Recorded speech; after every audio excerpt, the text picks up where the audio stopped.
අයිබෝවන් යම්කිසි කෙනෙක් තමන්ගේ ජීවිත කාලය පුරා තමන් මහන්සියෙන් හරි හම්බ කරගත්ත දේපල වෙනත් පුද්ගලයෙක්ගේ ණය මුදලක් වෙනුවෙන් ගෙවන්න වෙන අවස්ථා නීති ක්ෂේත්‍රයේ ඉන්න අපිට ගොඩක් වෙලාවට දකින්න ලැබෙනවා.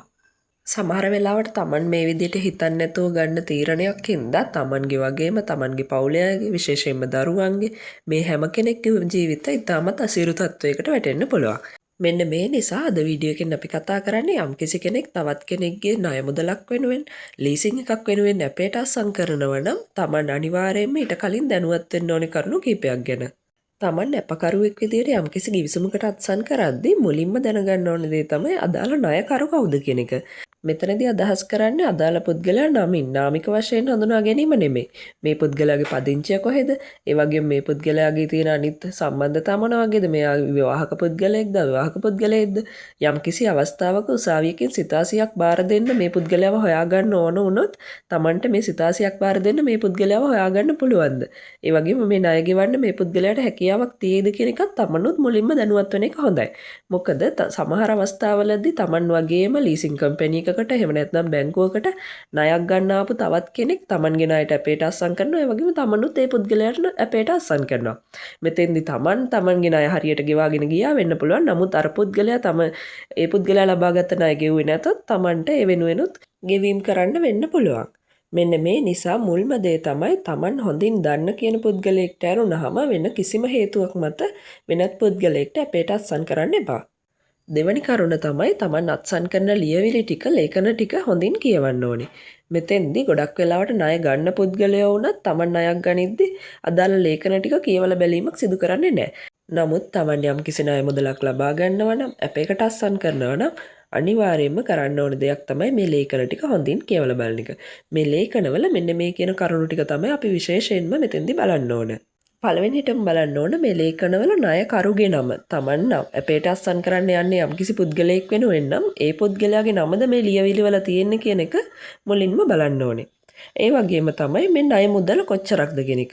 සමහර වෙලාවට තමන්ගේ යාළුවෙක් හරි ඥාතියෙක් හරි කවුරු හරි කියන්න පුළුවන් මට රුපියල් ලක්ෂ 5ක් ගන්නවා මෙන්න මේකට තමයි අප වෙන්න යන්නේ කියලා. නමුත් ගිහිල්ලා බලද්දි මේක ලක්ෂ 50ක් වෙන්න පුළුවන්. ඒක හින්දා මුලින්ම තමන් මේ අත්සන් කරන ණය මුදල කොච්චරක්ද කියන එකත් හොඳින් දැනුවත් වෙන්න ඕනේ. එතකොට තමන්ට මේ දරා ගන්න පුළුවන් තමන්ට යම්කිසි අවස්ථාවකදී ගෙවන්න පුළුවන් මට්ටමක ණය මුදලක් නම් තමයි තමන් අත්සන් කරන්න ඕනේ.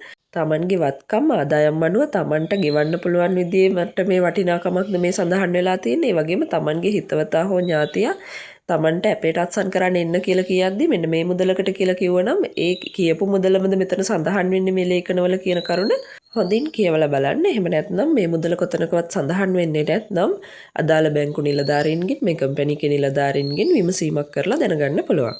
ඊළඟ කරුණ තමයි මේ අදාළ ලියවිලි වල කියවලා බලන්න ඕන දෙයක් තමයි මේ ණය මුදල ගෙවන්න ලබා ගන්න කාලය කොච්චරක්ද.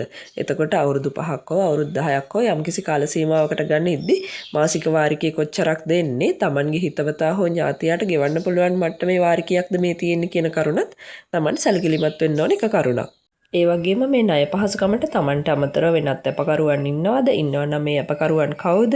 මෙන්න මේ කියන කරුණත් මෙතෙන්දී කියවලා බලලා අවබෝධ කරගන්න එක ඉතාමත් වටිනවා. මොකද යම්කිසි කෙනෙක් ණය මුදලක් ලබා ගත්තට පස්සේ මේක නිසි පරිදි ගෙවාගෙන යන්නත් පුළුවන්. ඒ වගේම මේ පුද්ගලයාට මේ ණය මුදල ගෙවන්න නොහැකි වෙන්නත් පුළුවන්. අන්න ඒ විදියට ගෙවීම කරන්න නොහැකි වුණොත් ඒ වගේ අවස්ථාවකදී Tamanට මේ විස්තර ඉතාමත් ප්‍රයෝජනවත් වෙනවා. අපි ඉස්සරහදී කතා කරමු කොහොමද මේ විස්තර ප්‍රයෝජනවත් වෙන්නේ කියන දේ ගැන. මීට අමතරව යම්කිසි ණය මුදලක් වෙනුවෙන් Taman අපකාරයෙක් විදියට අත්සන් කරද්දී Taman මේ ලේඛනවල කියවලා බලන්න පුළුවන් Tamanට මේ ණය මුදලට සුරක්ෂිතයක් විදියට කිසියම් දීපලක් අපේට තියනවද? එහෙම නැත්නම් මේ ණය මුදල් ලබා ගන්න පුද්ගලයාගේ ස්ථාවර තැන්පතුවක් වගේ කිසියම් වත්කමක් මේට සුරක්ෂිතයක් විදියට තියනවද? මෙන්න මේ කියන කරුණොත් අදාළ ලිපි ලේඛන පරීක්ෂා කරලා බලලා දැනුවත් වෙන එක ඉතාමත් වැදගත්. ණය මුදල සඳහා සුරක්ෂිතයක් විදියට කිසියම් නිශ්චල හෝ චංචල දීපලක් තියනවා නම් එතකොට යම්කිසි අවස්ථාවකදී මේ අපකරුවන්ට තියෙන වගකීම තරමක් ලිහිල් වෙනවා කියලා අපිට හිතන්න පුළුවන්. නමුත් සම්පූර්ණම නෙමෙයි. මොකද මේ විදියට නිශ්චල හෝ චංචල දීපලක් අපේට තියලා තියෙනකොට ණය ලබා දෙන ආයතනයේට අදාළ පුද්ගලයා විසින් මේ ණය මුදල ගෙව්වේ නැත්නම් මේ අදාළ දේපල ප්‍රසිද්ධ වෙන්දේසී විකිණීමකින් අදාළ ණය මුදල අය කර ගැනීමට හැකියාවක් තියෙන්න පුළුවන්. එතකොට අපකාරයට තමන්ගේ වගකීම යම් තාක් දුරකට මෙතෙන්දී අඩුවීමක් සිදු වෙනවා. මෙන්න මේ නිසා තමන් මේ විදියට අපකාරයක් විදියට අත්සන් කරනවා නම් අදාළ ණය මුදල සම්බන්ධයෙන් වෙනත් මොනවා හරි සුරක්ෂිතයක් තියෙනවද කියන කරුණත් මුලින්ම කියවලා තේරුම් ගන්න එක ඉතාමත් වැදගත්. යම්කිසි පුද්ගලයෙක් ලබා ගන්න ණය මුදලක් වෙනුවෙන් තමන් අපකාරයක් විදියට අත්සන් කරනවා නම් තමන් අනිවාර්යයෙන්ම දැනුවත් වෙන්න ඕන ඊළඟ කරුණ තමයි කිසියම් අවස්ථාවකදී ණයකරු විසින් ණය මුදල් ගෙවීම පැහැර හැරියොතින් තමන්ට මුහුණ දෙන්න වෙන ගැටලු මොනවාද කියන එක මුලින්ම දැනුවත් වෙන එක. යම්කිසි කෙනෙක් ණය මුදලක් සම්බන්ධයෙන් අපකරුවෙක් වශයෙන් අත්සන් කරාට පස්සේ අදාළ ණයකරු විසින් මේ ණය මුදල් ගෙවන්නේ නැති අවස්ථාවේදී මේ අපකරුවන්ටත් පිටපත් සහිතව තමයි ණයකරු වෙත දැන්වීම නිකුත් කිරීම අදාළ ණය ලබා දුන්නු ආයතනය විසින් සිදු කරන්නේ. එතකොට මේ අපකරුටත් අදාළ ණය මුදල් නොගෙවන බවට වෙන දැන්වීම Tamanට ලැබෙනවා. මේ විදියට දැනුවත් කිරීමේ ලිපි ලැබෙද්දී ගොඩක් වෙලාවට බහුලවම අපකරුවන් විසින් කරන දේ තමයි මේක Tamanට අදාළ ණය මුදලක් නෙමෙයි Taman මෙතන අපකරුවෙක් විතරක් වෙන හින්දා මේ ලැබෙන ලිපි ගණන් ගන්නේ නැතුව මේ ලිපි පැත්තකට දාලා තියලා මේ පිළිබඳව වැඩි අවධානයක් යොමු කරන්න නැතුව ඉන්න එක. නමුත් යම්කිසි අවස්ථාවකදී Tamanට කිසියම් ණය මුදලක් ලබා ගන්න කිසියම් ආයතනයකට ගියොත් එහෙම නැත්නම් Tamanට ක්‍රෙඩිට් කාඩ් එකක් ගන්න මෙන්න මේ වගේ දෙයකට බැංකුවකට හෝ මූල්‍ය ආයතනයකට ගියාට පස්සේ ක්‍රිබ් එක පරීක්ෂා කිරීමක් සිදු කරනවා. ණයතොරතුරු කාර්යාංශයේ Tamanගේ මේ ණය සම්බන්ධ විස්තර ටික සියල්ලම සඳහන් වෙනවා. එතකොට Tamanගේ ක්‍රෙඩිට් කාඩ් පහසුකමක් එහෙමත් නැත්නම් ණය මුදලක් ලබා ගැනීමක් Tamanට ලබා දෙන්නේ නැහැ අදාළ ආයතනය විසින් මේ විදිහට ක්‍රිබ් එකේ Tamanගේ නම සඳහන් වෙනකොට.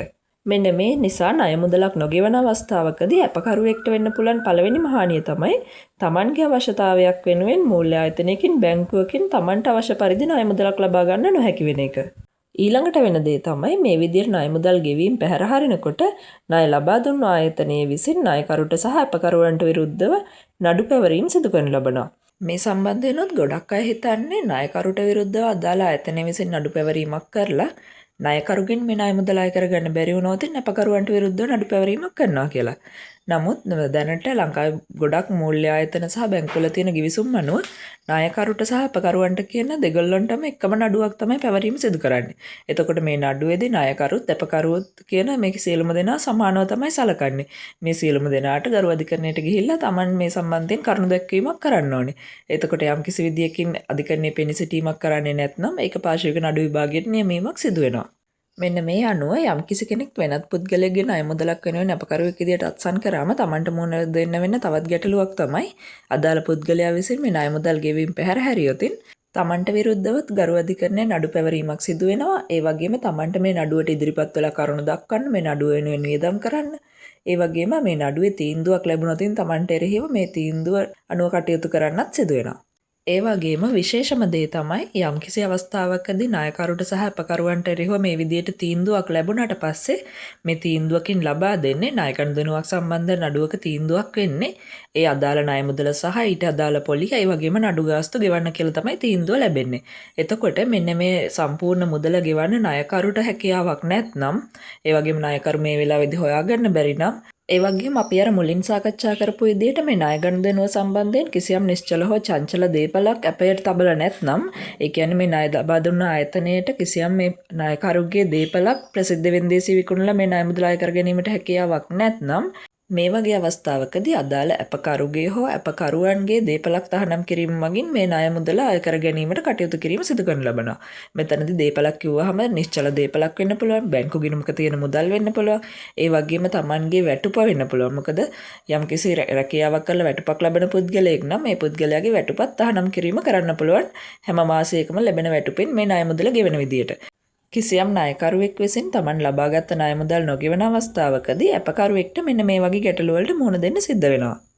මෙන්න මේ නිසා යම්කිසි කෙනෙක් තවත් පුද්ගලයෙක්ගේ ණය මුදලක් වෙනුවෙන් අපකරුවෙක් වශයෙන් අත්සන් කරනවා නම් අපකරුවෙක් වශයෙන් බැඳීමකට යටත් වෙනවා නම් මෙන්න මේ සියලුම කරුණු පිළිබඳව හොඳ අවබෝධයක් ඇතිව මේ සියලුම දේවල් ගැන දැනුවත් වෙලා අදාළ බැඳීමට යටත් වෙන එක ඉතාමත් වැදගත්.